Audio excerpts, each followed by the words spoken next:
जय जगन्नाथ बंधुगण आपण मानकु मोर ए चैनल टी स्वागत। बंधुगण अचानक भाव ग्रह मानक गोचर रे बड़ परिवर्तन होगापाई जाऊँगी जार सीधा प्रभाव समस्त 12 गोटी राशि उपर पड़े 5 गोटी राशि एमिति अछंती जो मानकर भाग्य अचानक भाव चमकीबापाई जाऊँगी।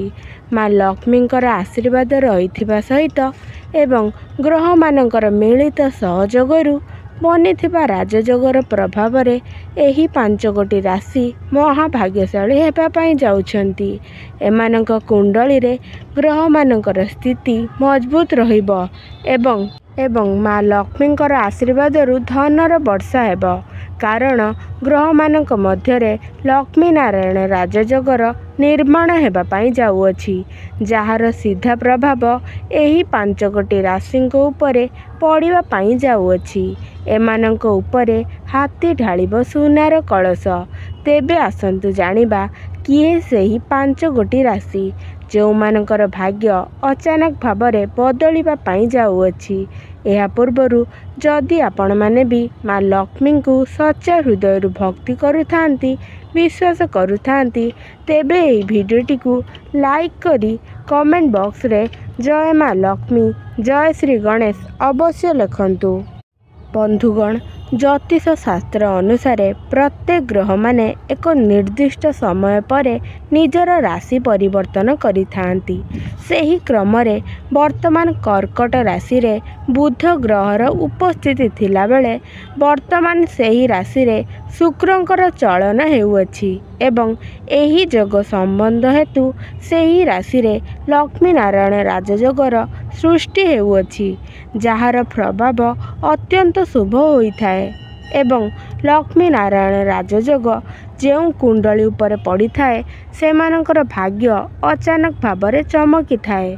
शुक्र एवं बुध ग्रहर अत्यंत शुभ ग्रह बोली मना जाइथाए। एही दुईटी ग्रहर शुभ संयोग अत्यंत शुभ होइथाए। शुक्र ग्रह जी हेउछि धन वैभव एवं समस्त ऐश्वर्यर कारक ग्रह। शुक्र ग्रह जो राशि मानक ऊपर कृपा करि थांती सेमानकर भाग्य अचानक बदली जाइथाए। सेमानकु समस्त सुख प्राप्ति होइथाए। सेहीपरि बुध ग्रह जो ग्रह को बुद्धिर दाता व्यापार वाणिज्यर कारक ग्रह बोली कुहा जाइथाए एवं कर्म क्षेत्र रे उन्नति करा जाउथवा ग्रह मध्य कुहा जाइथाए। एही दुईटी ग्रहर संयोग अत्यंत शुभ बोली मना जाइथाए। जेतेबेले एही दुईटी ग्रह मिलित होइथांती तो अनेक राशिर व्यक्ति मानक उपरे एहार प्रभाव बहुत सकारात्मक भावे पड़ी थाए। एहार प्रभाव रे आत्मविश्वास वृद्धि पाई थाए। आर्थिक स्थिति मजबूत होई थाए। भौतिक सुखर प्राप्ति मध्य होई थाए। घर परिवार मध्यरे सुख समृद्धि वृद्धि पाई थाए एवं विवाह स्थिर हेबा सहित आकस्मिक धन लाभ हेबार जोग मध्य बनी थाए। एही दुईटी ग्रहर संयोग द्वारा नूतन कार्य मध्य आरंभ होई थाए।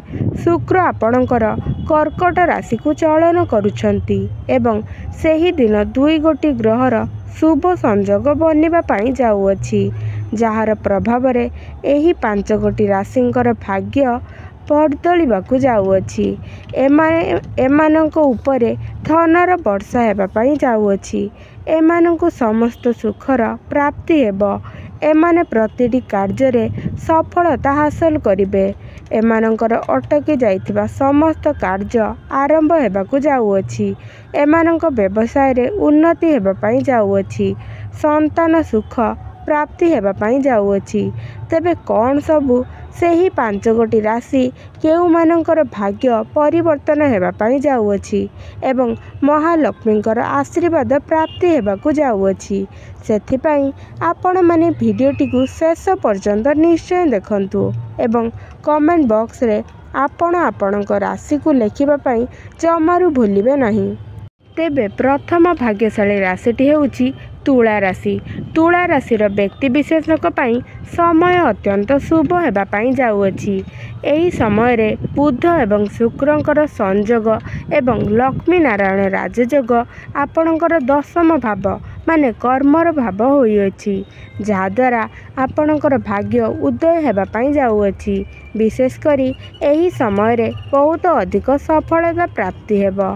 ଆପଣମାନେ ଉଭୟ ବ୍ୟବସାୟ ଏବଂ ଚାକିରି କ୍ଷେତ୍ରରେ ବହୁତ ଅଧିକ ଉନ୍ନତି କରିବେ।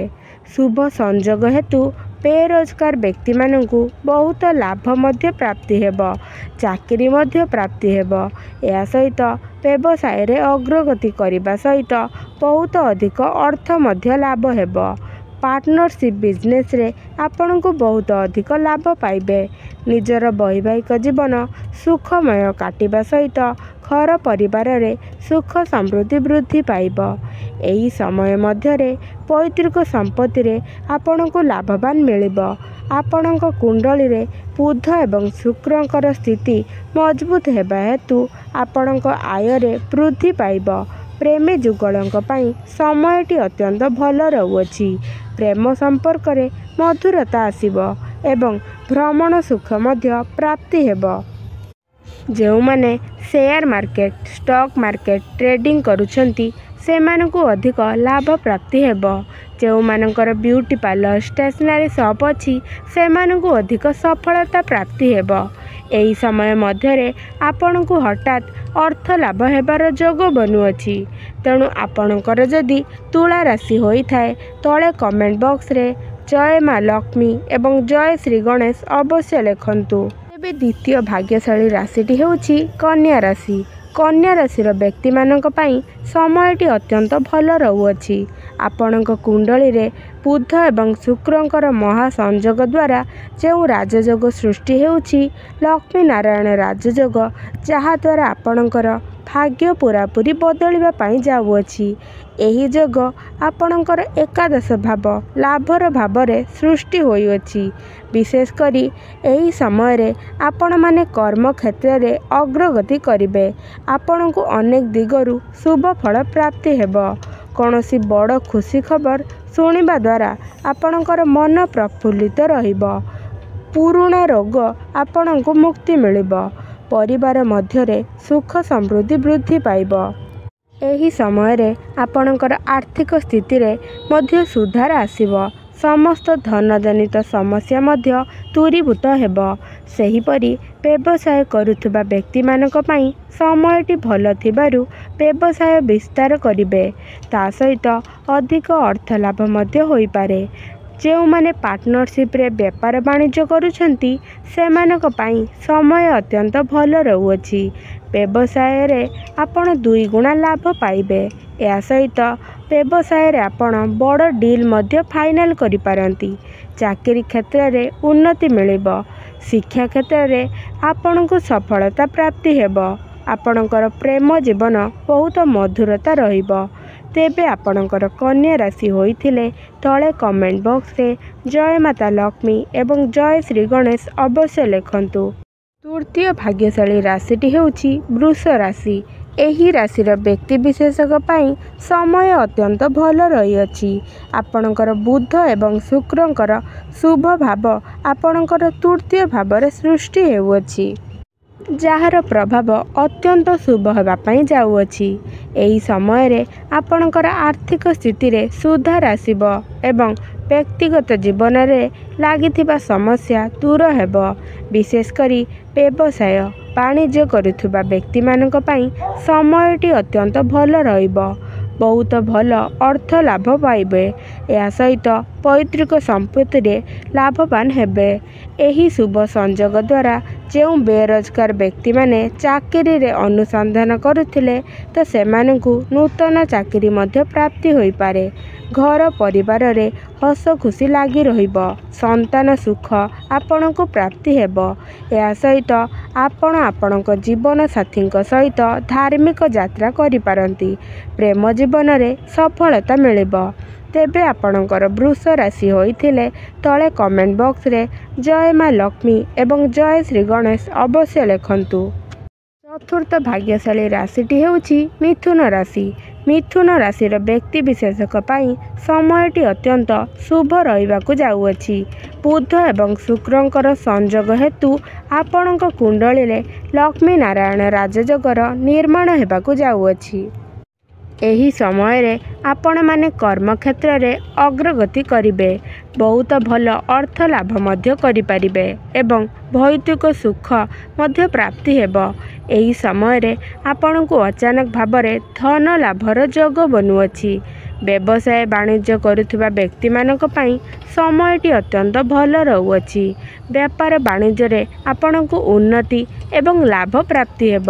ସମୟଟି ଅତ୍ୟନ୍ତ ଶୁଭ ରହିଅଛି। ବିଦ୍ୟାରେ ଆପଣଙ୍କର ବହୁତ ଭଲ ମନ ଲାଗିବ।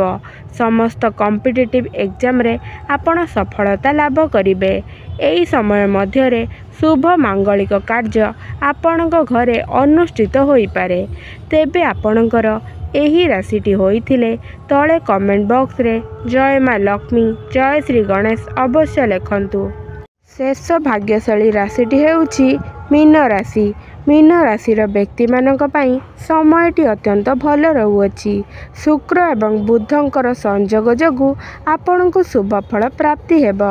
ଏହି ସମୟରେ ଆପଣଙ୍କର ଆର୍ଥିକ ସ୍ଥିତି ମଜବୁତ ରହିବ। ଆପଣଙ୍କର ଦୀର୍ଘ ଦିନ ଧରି ଅଟକି ଯାଇଥିବା କାର୍ଯ୍ୟ ସବୁ ପୂରଣ ହେବ। ଏହି ସମୟରେ ଆପଣଙ୍କର ସୁଖ ସମୃଦ୍ଧିରେ ବୃଦ୍ଧି ମିଳିବ। ଆପଣଙ୍କୁ ସନ୍ତାନମାନଙ୍କ ଠାରୁ ଶୁଭ ଖବର ମଧ୍ୟ ପ୍ରାପ୍ତି ହେବ। ଦାମ୍ପତ୍ୟ ଜୀବନ ଆପଣଙ୍କର ସୁଖମୟ ବ୍ୟତୀତ ହେବ। ପ୍ରେମୀ ଯୁଗଳମାନଙ୍କର ସମ୍ପର୍କରେ ମଧୁରତା ଆସିବ ଏବଂ ଆପଣଙ୍କ କ୍ୟାରିୟର କ୍ଷେତ୍ରରେ ଆପଣ ଉନ୍ନତି କରିବେ। ତେବେ ଆପଣଙ୍କର ମୀନ ରାଶି ହୋଇଥିଲେ ତଳେ କମେଣ୍ଟ ବକ୍ସରେ ଜୟ ମା ଲକ୍ଷ୍ମୀ, ଜୟ ଶ୍ରୀ ଗଣେଶ ଅବଶ୍ୟ ଲେଖନ୍ତୁ। ତେବେ ବନ୍ଧୁଗଣ, ଏହା ଥିଲା ସେହି 5ଗୋଟି ରାଶି ଯେଉଁମାନଙ୍କର ଭାଗ୍ୟ ଏହି ସେପ୍ଟେମ୍ବର ମାସଠାରୁ ପରିବର୍ତ୍ତନ ହେବା ପାଇଁ ଯାଉଅଛି। ତେବେ ଆଶା କରୁଛି କି ଆଜିର ଏହି ଭିଡ଼ିଓଟି ଆପଣମାନଙ୍କୁ ନିଶ୍ଚୟ ରୂପେ ଭଲ ଲାଗିଥିବ। ଭଲ ଲାଗିଥିଲେ ଭିଡ଼ିଓଟିକୁ ଗୋଟିଏ ଲାଇକ୍ କରନ୍ତୁ, ଚ୍ୟାନେଲଟିକୁ ସବସ୍କ୍ରାଇବ୍ କରିଦିଅନ୍ତୁ ଏବଂ କମେଣ୍ଟ ବକ୍ସରେ ଜୟ ମା ଲକ୍ଷ୍ମୀ, ଜୟ ଶ୍ରୀ ଗଣେଶ ଅବଶ୍ୟ ଲେଖନ୍ତୁ। ଧନ୍ୟବାଦ।